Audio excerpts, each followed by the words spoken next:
আলাইকুম। তো আমি লতি চাষ করি, অনেকে জানেন। তো আমার এই যে ক্ষেতটা কে বা কারা শত্রুতা করে আগাছানাশক ওষুধ দিয়ে ক্ষেতটা নষ্ট করে দিচ্ছে।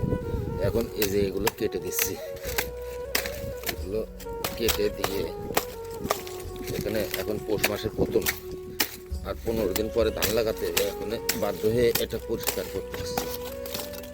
তো মানুষের যত শত্রুতায় থাকুক আর যাই করুক, অন্তত কারোর রিজিকের উপরে এমন ক্ষতি কেউ করতে পারে না।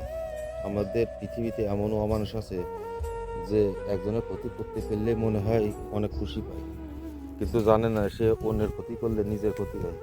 দেখুন পাশের ক্ষেতে কিছু পানি লাগছে এই উপরে ক্ষেত থেকে এসে, যার কারণে দেখেন কি হয়েছে, গোড়া ডগা সিদ্ধ হয়ে খুব অবস্থা খারাপ। দেখেন, তো যেভাবে কেউ যেন আর কারো না ক্ষতি করতে পারে সে দিকে সবাইকে অনুরোধ জানাবো। নিচের জমিটা অনেক ভালো আছে, কিন্তু এখন হয়তো আমার রিজিকে ছিল এটাই। তো সবাই ভালো থাকবেন।